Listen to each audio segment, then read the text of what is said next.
everybody. Welcome to another player interview with me, Brian M. Hauser from Hawk Blogger Mornings. Today, we get to talk to the man, Jake Bobo. You said you wanted more Bobo. You're going to get more Bobo. Jake, man, how you doing so far? Good, great. Good day out there today. Sun was shining, so I can't ask for much more. It was more than just a good day, man. You had some of the highlight plays of the day. What do you talk about that catch, that one-handed catch right in the middle of the field? Yeah, well, you got to catch the ball when it's thrown to you, and it was a good ball by Drew and in the right spot, probably the only spot it could have been. And yeah, you got to make the plays when they come to you. Well, I think the defenders had a few words for you about what would have happened if pads were on. Am I right? Yes, but you are correct. They are incorrect. Yeah. So you got, obviously, Drew's a guy that's been here before, but you got Sam Darnold, you got Jalen Milroe. Talk about the changes you've seen at the quarterback position. It's been really cool so far to see those guys. Drew's been here before, knows this building, knows the locker room, so he's huge just coming back. But Sam being here, immediately taking the reins, and he's the captain of the offense, made it known. We knew already, but the fact that he came in here and has put in the work every day of OTAs. He's been here since we reported, and won't leave till we get out from minicamp. And so he's been great for us leadership-wise so far, and obviously can sling the ball around all over the field. And then Jay Mill, man, he's been great so far too, working his tail off. Pretty special group you got there, and I mean the receiver room as well. You got some changeover there, and bring in Cooper Kupp. Is that a guy that you've watched before he's come over here? Yeah. As a receiver, you got to watch the greats, and he's one of them. Especially the last couple years, doing what he's done.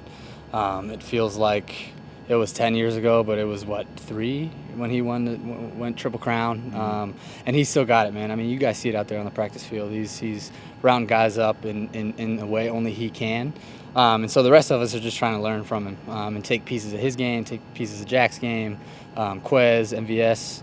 And so it's a good room to be a part of so far, for sure. Well, so it's a Seahawks Legends Day. They got folks coming from all past history of the Seahawks, and they've been doing top 50.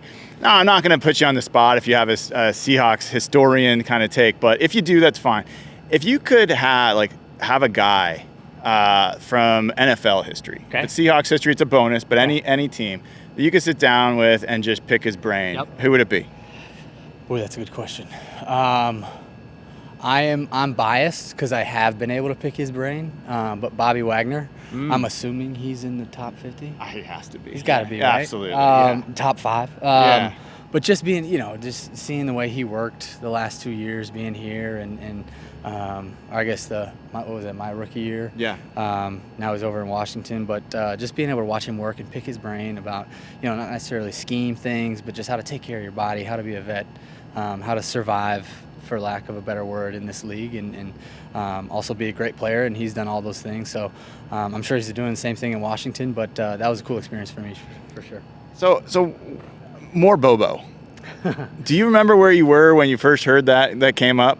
Yes, I think I was in this building around this time 2 or 3 years ago. The years are starting to blend together, but it was a lot of fun coming in my rookie year, and then obviously when it's that loud, you got to back it up. So just continuing to try to work on my game, work on my craft, and get as good as I can be.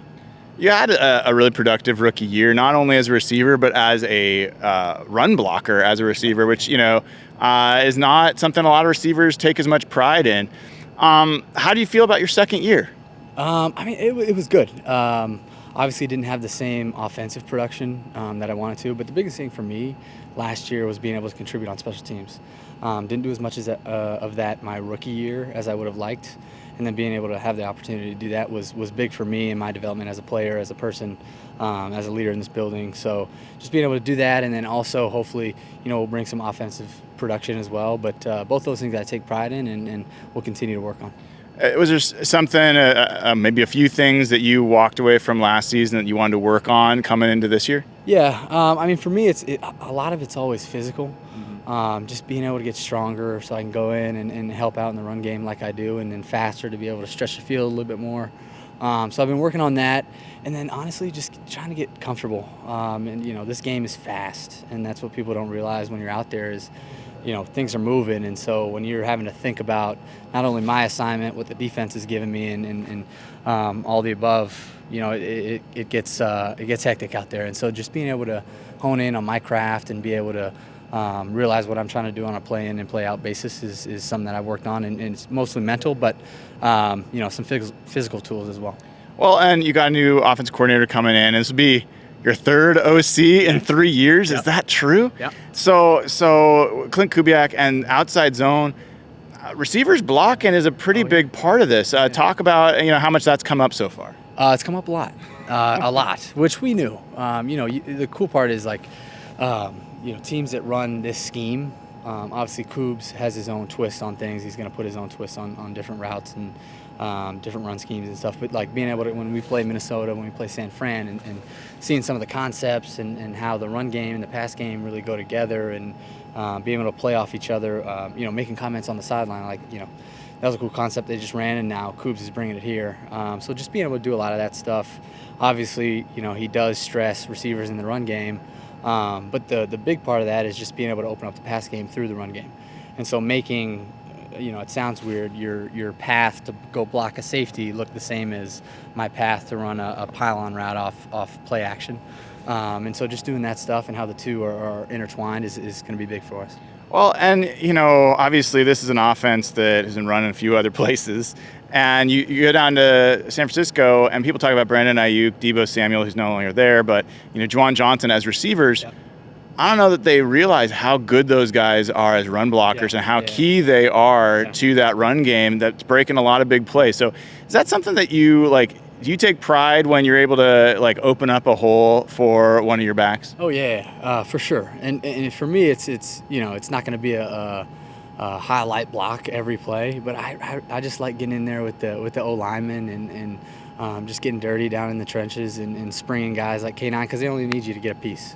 K9 and Sharbs, Kenny, whoever's back there running the ball, they only need you really to get a piece of somebody, and they'll do the rest on their own. So we know that as receivers in the run game, just do your job. And you don't necessarily have to make a highlight block every play. Just get a piece of guys, and the other guys will do the rest. All right, last question for you. Mike McDonald comes into his second season. This is my observation. You check me on it. Okay. But he seems more comfortable in his own skin. He's a little bit more, saying what's on his mind. Do you guys feel a little bit of a difference in him, and maybe just in the familiarity in the locker room? Yeah. He really did. When he came in, we felt his presence in the building as a commander, as a leader, kind of right away. Now, what has started to show in team meetings and stuff is sense of humor, guys cracking jokes when you don't necessarily expect him to crack jokes. But we knew he was a good guy immediately upon his arrival here. He was a leader immediately. But you're right. I think there is an aspect of it that. Are we going? All right, dude. I'll get you out of here. That's Cooper Kupp telling Bobo he's got to get a move on. I won't ask you what that's about. So, man, I'll let you go there. We got you standing in the end zone, which I feel like is a good start. Good hopefully that's the first of many for you. I appreciate your time. Yeah, absolutely. Have a great rest of your OTS. Appreciate you, man. All right, take care. Thank you. All right. Hey, Jed. Hi. So you can heckle. Yeah, you're welcome to join. We thrive under pressure. Good morning, everybody. Welcome to another episode of Hawk Blogger Mornings. I am Brian Nemhauser, and as you can see, not behind my desk, we are here at the Virginia Mason Athletic Center, and I got a guest today. Brady Henderson, the man, the myth, the absolute standard on the beat. And Brady, first question for you, how's the golf game going? It's good. The key is you play courses like the Nile, TPC Nile, up in Mount Lake Terrace. Nile, yes. And then Royal Linwood, up in right off 99 there. Yeah. And so you shoot like 7 over there, and you're in the low 70s, and you feel really good about your game. I wish that was the case for me. I can adjust my game to wherever I play, and I can still shoot over 90 pretty much anywhere. It's a talent I've got. I'm happy to teach you. Another golf question before we get into Seahawks. So I'm curious, my my wife doesn't golf, and I got a lot of buddies that like they're like, I'm so glad my girlfriend, my wife doesn't golf. I'm like, I think it'd be fun to have my wife golf. What's your take? Do you want your girlfriend to be? Is she a golfer? Does she want to be a golfer? She's not. I'm trying to get her into it. Okay. Yeah, we've talked about like like going on trips, and like she would ride in the cart with me and just hang out. I sent her this link to an Instagram like reel the other day where it was like this girl or this wife, I guess, encouraging other ladies to go golf with their significant other, and she was talking about how much fun you can have. You can control the stereo, you can read, and you just got to tell them, nice shot every once in a while. So I'm all for it myself. That's my take as well. So 2 days in to OTAs, we're about to go out and watch the third day. What are your early impressions?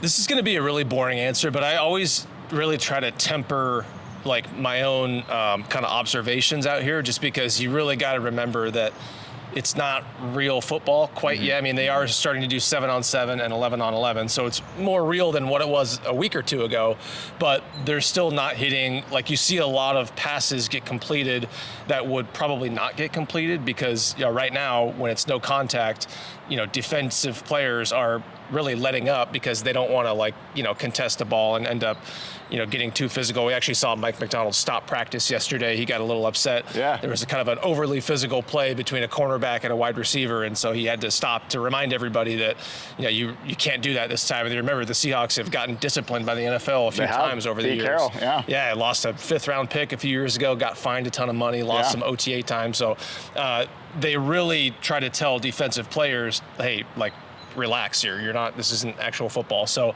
you end up seeing offenses tend to look better, or receivers tend to stand out this time of the year, and you really have to kind of temper your observations. What did you make of Mike McDonald speaking up in that moment yesterday? Yeah, I mean, when I saw the play, I was like, whoa, that's you don't want that this time of the year. So I wasn't surprised. And what's great about Mike McDonald practices that wasn't the case during the Pete Carroll era is the music is not playing all that loud. It's so nice. Yeah. You can really, it's a cool opportunity for reporters. Like, you can actually hear what the coaches are saying. You can hear the kind of instruction they're giving him. And in some cases, you can hear when they're lighting up a player because he did something wrong. So it's, and you don't have to listen to, crappy music all day. Yes, that too. Yeah, I said it. Yes, you did. So we won't let DJ Super Sam know that you have issues. Although I don't think he's here spinning yet. So any players that have kind of caught your eye one way or another? I'll even give you an example. Yeah, help me out. DeMarcus Lawrence was a guy that I've interviewed him before. I thought he was bigger. And then I see him next to Boye Mafe and Derek Hall, and he's slender. He fits right in with that crew. It was interesting yesterday. I saw him, they had an alignment where he was one of the down linemen with Byron Murphy and Jaron Reed, and Mafe and Hall were on the edges. Yeah. So it's like, he has a similar body type, but I think they have a different plan for how they're going to use him. Yeah, and I that's a good point. I hadn't thought about that. Maybe it's the zero. The number maybe. Zero has kind that's of a little different too. It might have a slimming effect on him, but yeah, I do remember. He was never one of those big 3-4 defensive end kind of guys. But it's a good point. I always kind of thought he was a little bit thicker. He does kind of look like maybe a half inch taller and maybe 10 pounds lighter than Derek Hall would be. And I don't know if the stats show that, but that's just kind of what he looks like, the eyeball test. So, but I guess one thing that has stood out is almost everybody is here. And Jonathan Hankins is the one guy that I haven't seen. And, he's 13-year veteran. He's probably at a point of his career where he's I'll resign, but I'm not going to come to voluntary OTAs. Yeah. I'm sure he's going to be here next week for the mandatory minicamp. But the larger point there is that there isn't. I think they're enjoying being drama free, and this is an organization that has been no stranger to drama over the years. And even when I think Pete Carroll I don't want to say he welcomed it, but he was really willing to deal with that, knowing that, a lot of times really good players come with drama. Yeah. He was willing to deal with it. I don't know if John Schneider has always liked dealing with it as much as Pete Carroll has. And I don't think that, last season they definitely still had some drama. But I think that they are enjoying, you no longer have DK Metcalf. As good of a player as he was, there was some baggage that you had to deal with. And I think Geno Smith, there was more of that than people realize. And I do think that was maybe at least some part of the reason why they moved on. But look, right now, I think they're very much enjoying not having to deal with any sort of contract dispute, not having to deal with any unhappy player for whatever reason. I mean, I'm sure there's some guys who to some degree have some issues, but relatively speaking, this is a much less drama-free offseason than they've had in years past. Yeah, I don't know if you'd agree with this, but it feels much more of a reflection of Mike Macdonald and his personality than the other. Like this, he is, let's work, let's treat each other as men, we're gonna talk through this, we're gonna work through it, we're gonna be gritty, and we're not gonna be flashy. This is not about flash, this is about hard work and grit. I get that impression with kind of the collection of guys that they've pulled together. Yeah, I think that's fair. And Mike Macdonald himself is just a very understated guy, and I don't think he has a whole lot of tolerance for nonsense. But I think it's, if you look at kind of the evolution of their roster over the last 7-8 years, I kind of think that this has gone. It's been a bit of a cycle, and what I mean by that is, remember in 2017, they drafted 3 defensive backs that year: Shaquille Griffin, Lano Hill, Tedrick Thompson. That was as the Legion of Boom guys were getting older. And the idea was, you need to start replenishing the secondary. But, they also, what else happened there was, remember, they had been dealing with drama with Richard Sherman, with Earl Thomas, with other guys on that defense, just other guys on that team. And what happened was they got sick of dealing with it. And so they started going for kind of lower key guys. And what they realized was that ultimately meant fewer headaches that they had to deal with, but their locker room kind of lost some of its edge. And that was part of the reason why they traded for Jamal Adams, was not only the football player, but knowing that personality type, like they felt like their locker room kind of needed a shot in the arm. So that's why I say it's cyclical, because now they're back at a point where they're sick of dealing with all the drama. And so we'll see if that comes at the cost of, some of the edge in the locker room. Well, and I don't know if you remember, I asked Mike Macdonald about that, I think before the draft at one of those press conferences, like, how do you find guys that are, like Cam Chancellor used to talk about getting to a dark place on the field. How do you find guys that are good guys, which you guys say you're looking at the person when you're doing draft evaluations, but also get guys that are feared on the field and have that dog? And he was really eager to answer that question. Yeah. And he talked about Leonard Williams, and he talked about Ken Walker, and he talked about guys like that. So I think they feel like they've got that mix. I think we're going to find out soon enough. I mentioned Ken Walker.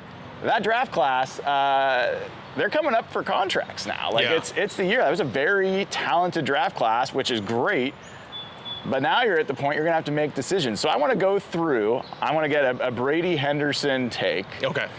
Not on every player, but I'm going to give you a few. And I want you to give me, out of 10, 1 being no way they're back, then they're not going to extend them past this year, and 10 being 100% they're going to sign them to an extension. Okay. And I'm going to give you Charles Cross, even though he's already signed his 5th-year option. So this is about an extension. This isn't necessarily about whether he's going to play next year for the Seahawks. An extension this offseason? At all. Or just they could hit free agency and then re-sign him next year? Yeah. Okay. Yeah. So let's start with the top pick, Charles Cross, in that draft. Out of 10, how likely is it that he will sign an extension past his 5th-year option?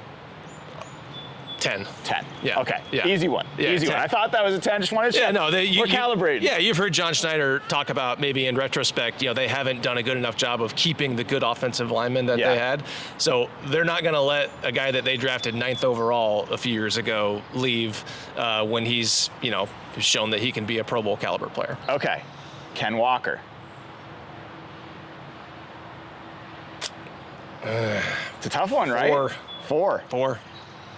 What do you think has to happen for that to be higher?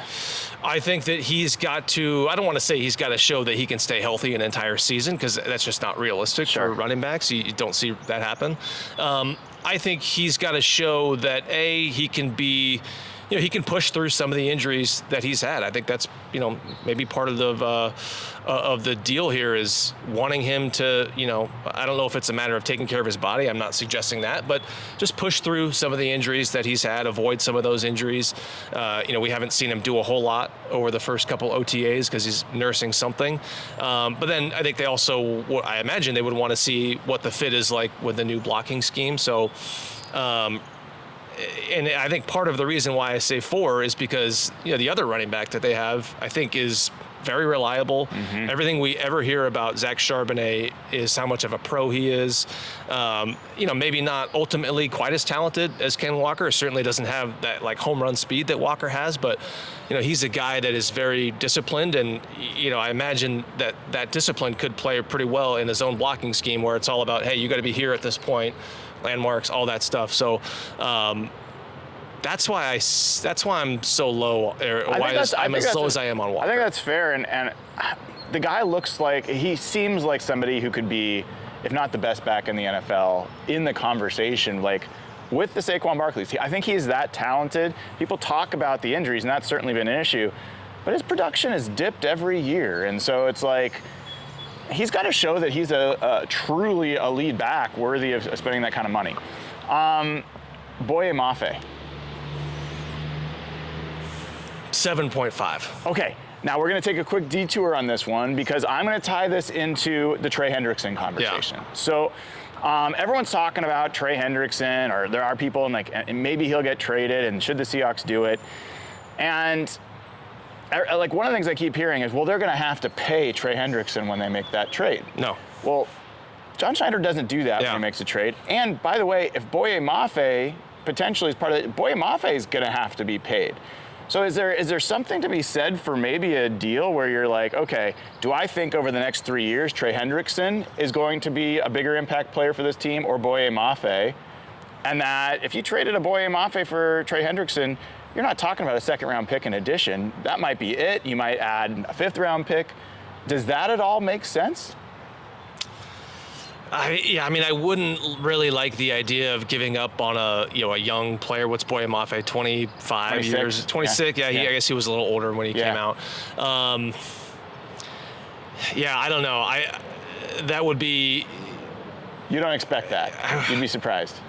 I would be surprised, yeah. But I agree with your first point. I don't have a great answer for you on the first question, but I agree with the first point, is that if you look back at every single player they've acquired via trade, Jimmy Graham, Sheldon Richardson, Dwayne Brown, Jamal Adams, Jadeveon Clowney, the list goes on and on.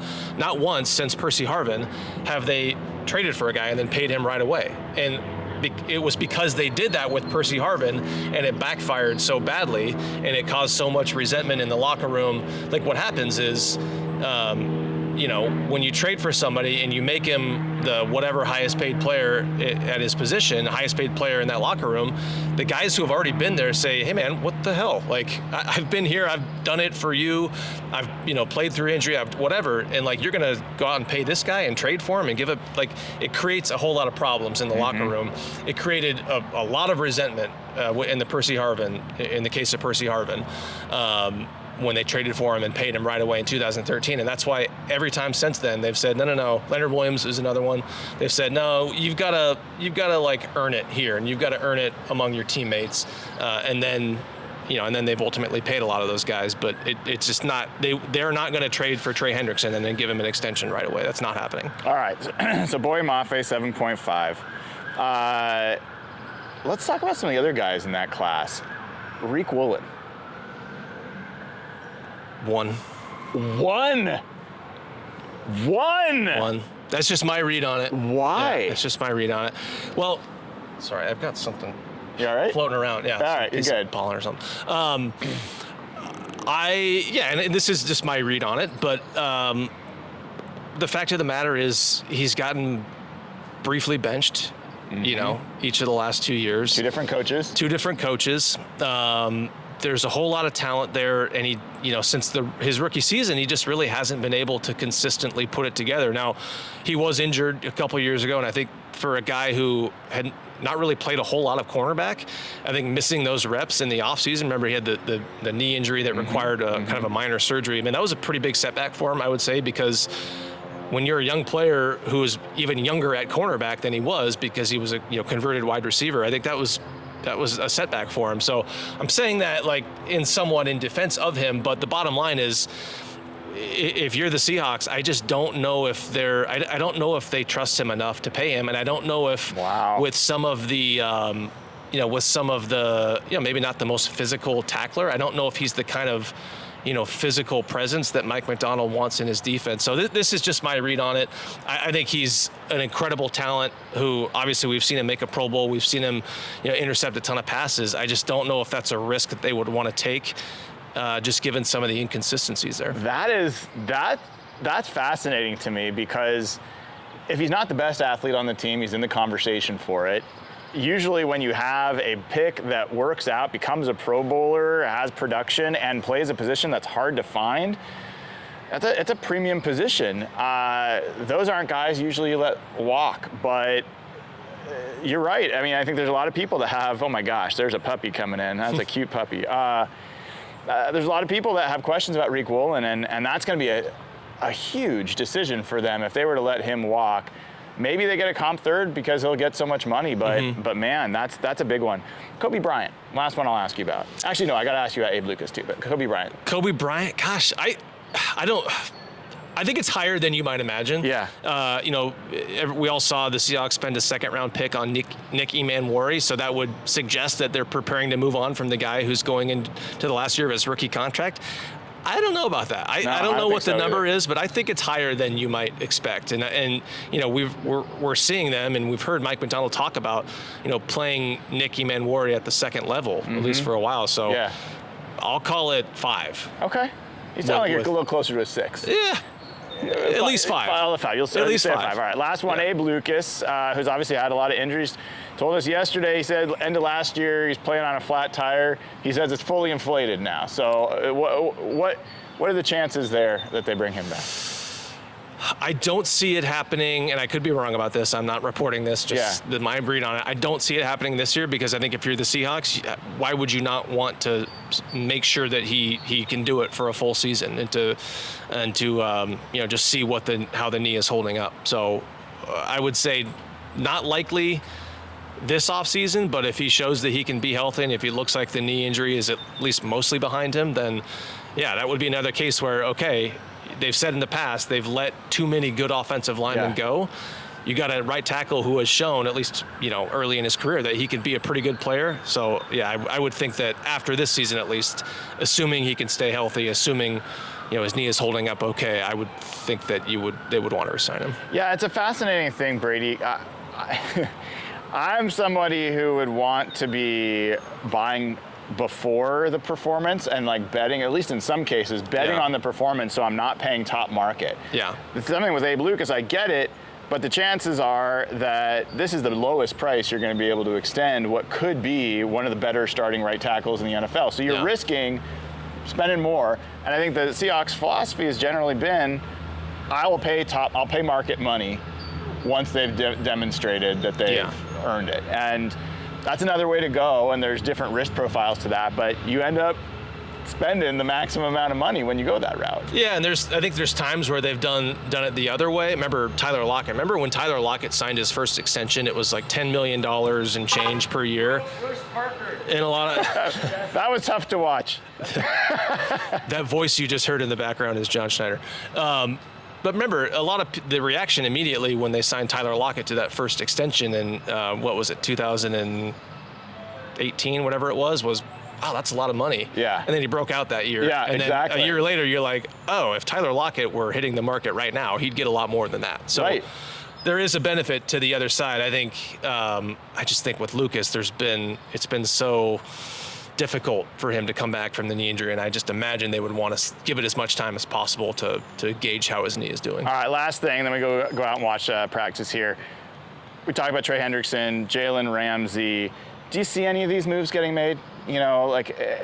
Is there a greater than 20% chance that any of those moves get made? No, I don't think so. I mean, with Hendrickson, again, we talked about it. Like their contract history is pretty set, like it's pretty solidified. They're not going to give a guy a new deal. So I think the only way that would work is if it got so bad between him and Cincinnati that Cincinnati was willing to move on. I mean, I talked to our guy who covers the Bengals for ESPN, Ben Baby, who said he thinks they're going to find a way to get a deal done. But if things go so south there and they just say, and both sides just say, look, I'm not going to get exactly what I want out of this, but I just want to move on.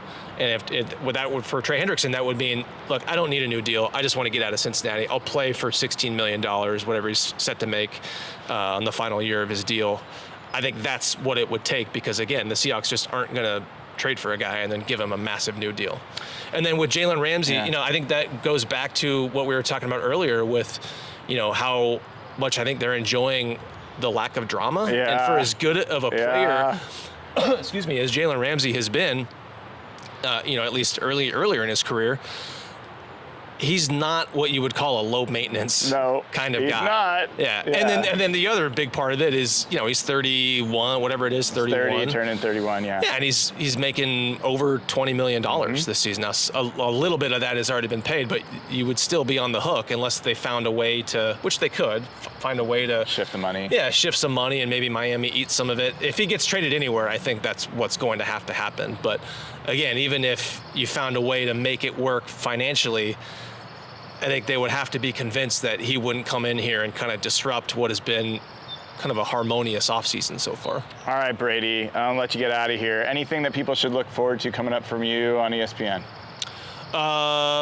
Yeah, I got a couple stories. One is on Sam Darnold. Yeah, I'm writing one coming up on Sam Darnold and how the basic gist of it is everybody focuses on the offensive line when you talk about are the Seahawks going to be better at pass protecting. There's a lot of other things that go into that. It's the offense, it's the quarterback, what Clint Kubiak is asking Sam Darnold to do and how Sam Darnold executes it. So it's kind of looking at the pass protection issue beyond just the obvious point of is the offensive line going to be better. Awesome. Brady Henderson, the standard on the beat. If you haven't already given the show a like and click subscribe, please do. I greatly appreciate it. That'll do it for this episode of Hawk Blogger Mornings. Take care, y'all. I'll see you again later.